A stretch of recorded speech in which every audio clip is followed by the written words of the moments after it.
Hello बच्चों, स्वागत है आप सभी का हमारे इस चैनल पर।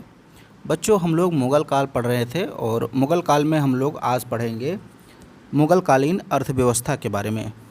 और इसमें हम लोग बात करेंगे मुद्राओं के बारे में, यानी सिक्कों के बारे में, माप तौल की प्रणाली के बारे में बात करेंगे और राजस्व के बारे में बात करेंगे।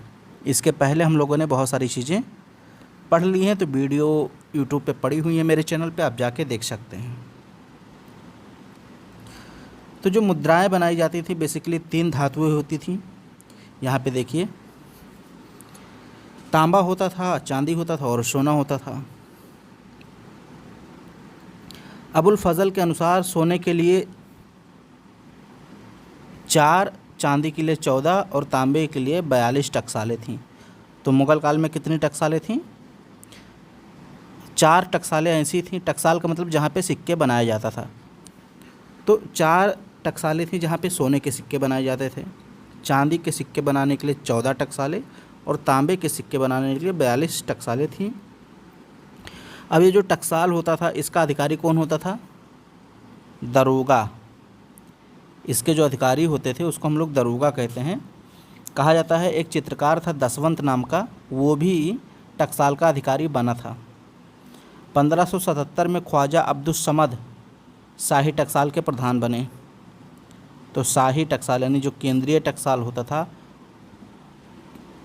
उसके प्रधान 1577 में कौन बना? ख्वाजा अब्दुस समद। इनको सीरी कलम भी कहते हैं। तो ये भी एक चित्रकार थे।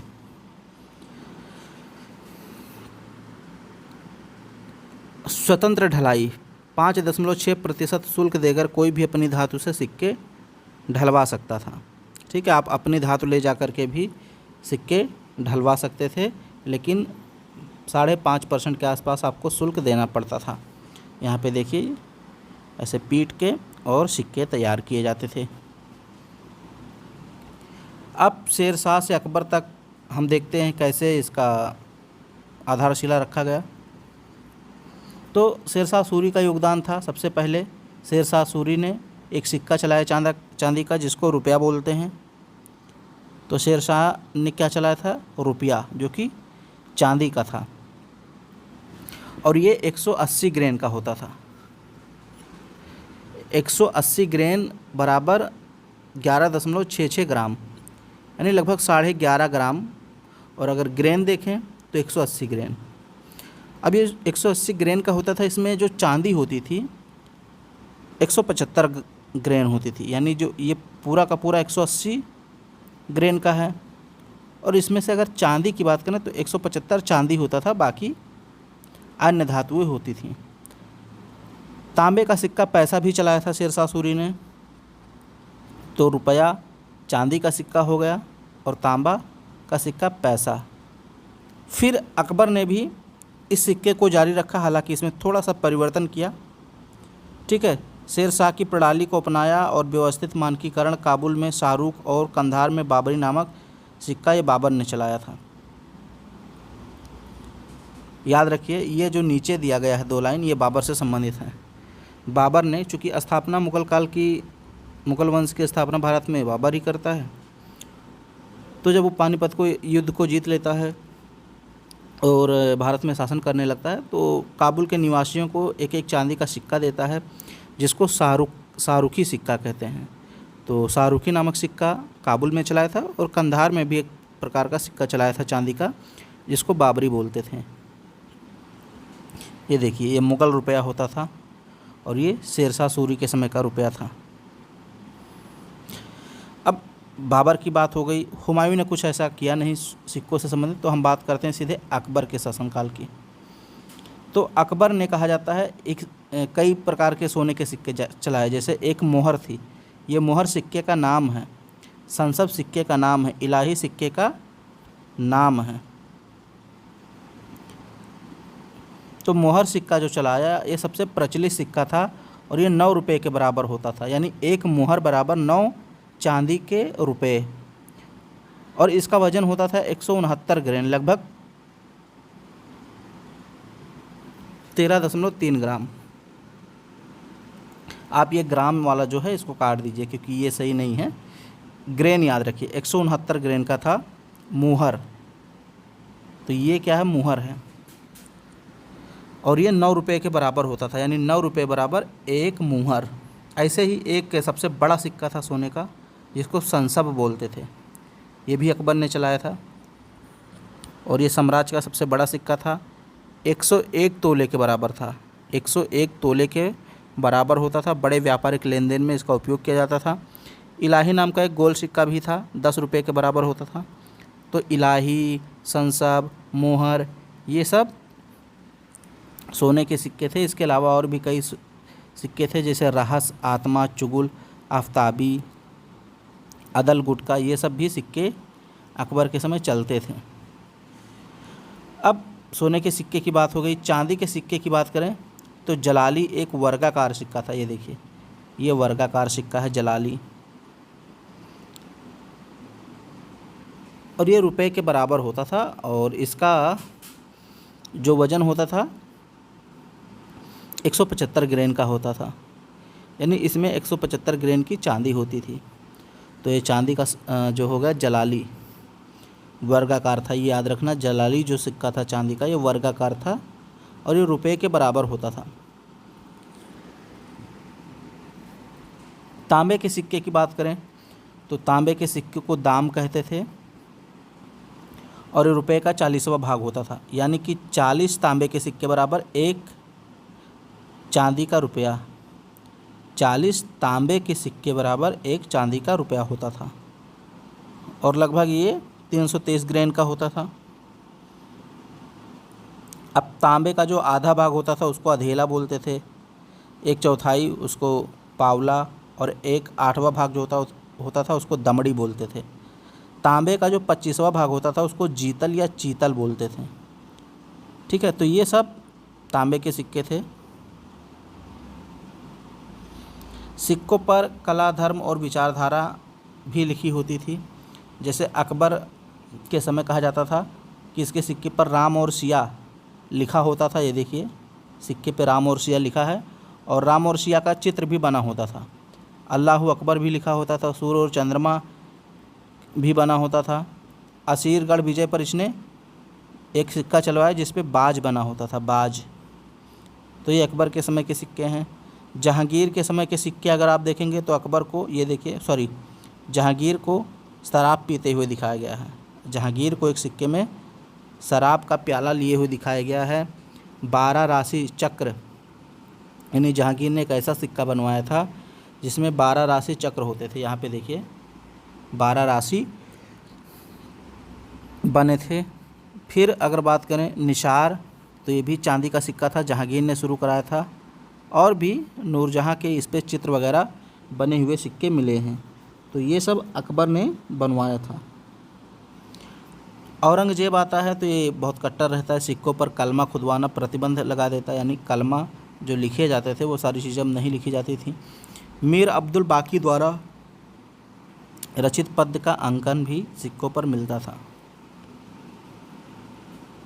मुद्रा का विकास और अवमूल्यन। आना प्रणाली शाहजहाँ ने शुरू की थी। 1 रुपये में 16 आना होते थे। जैसे आप कहते हैं नहीं, आना, तो ये आना जो है ये पैसे से बड़ा होता था।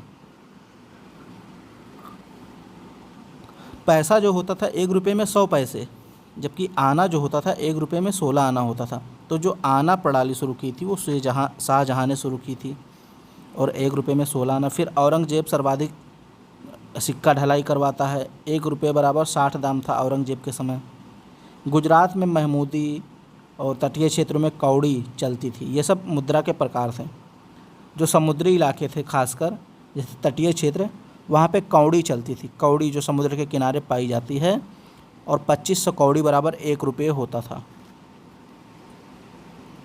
अब बट्टा प्रणाली यानी डिस्काउंट प्रणाली भी होती थी। मतलब जैसे सिक्के पुराने हो गए हैं तो उस पर कुछ कटौती की जाती थी।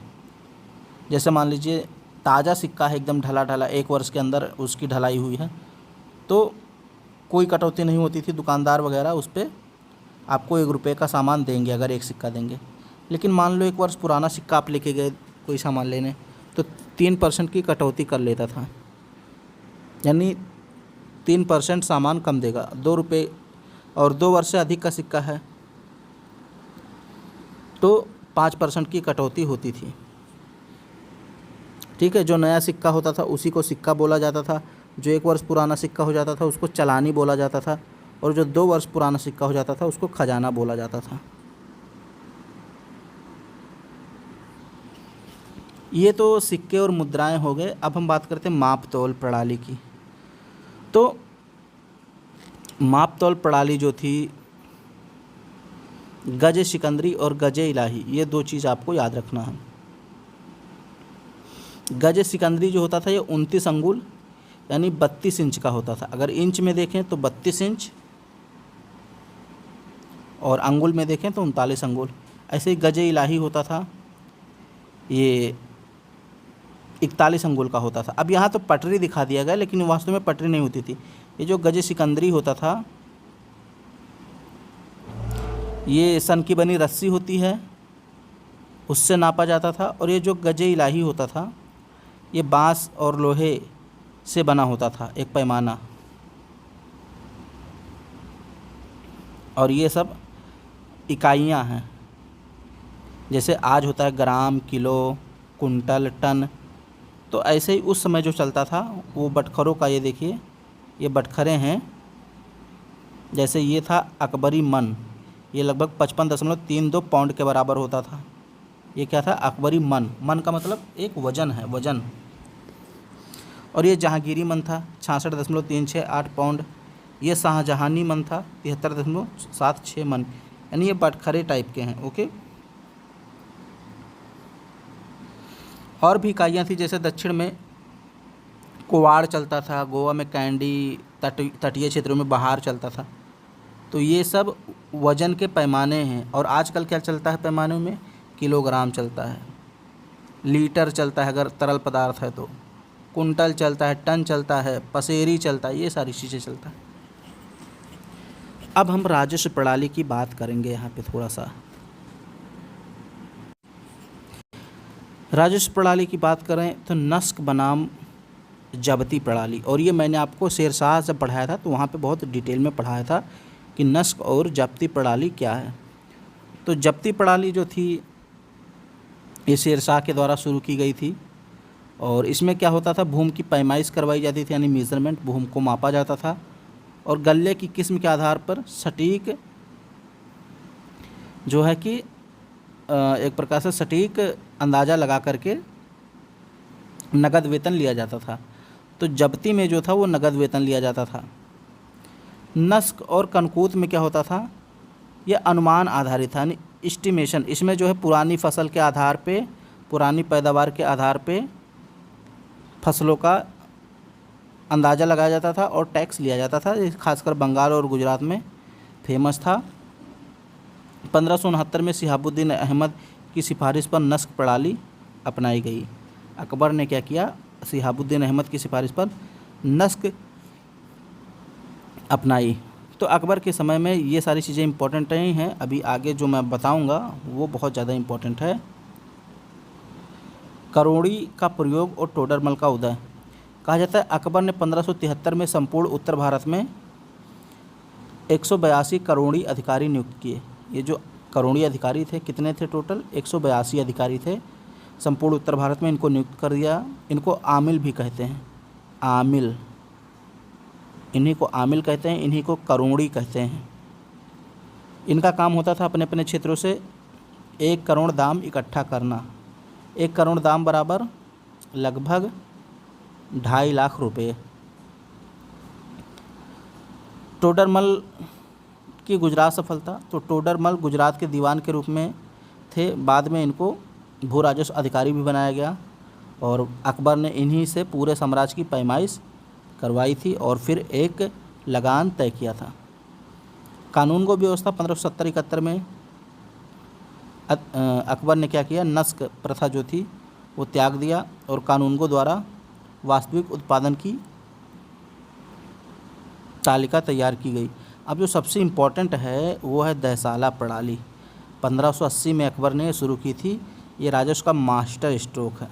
अभी तक मैंने बताया नस्क जो था वो अनुमान आधारित था, और जब्ती मैंने बताया उसमें नगद वेतन लिया जाता था। अब ये जो दहसाला प्रणाली थी, आईने दहसाला इसको बोलते हैं, इसकी शुरुआत अकबर ने 1580 में की।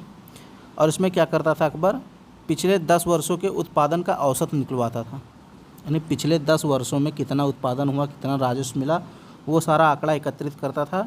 फिर उसके आधार पर जो औसत निकलवाता था उसका 1/3 भाग राजस्व के रूप में वसूल करता था।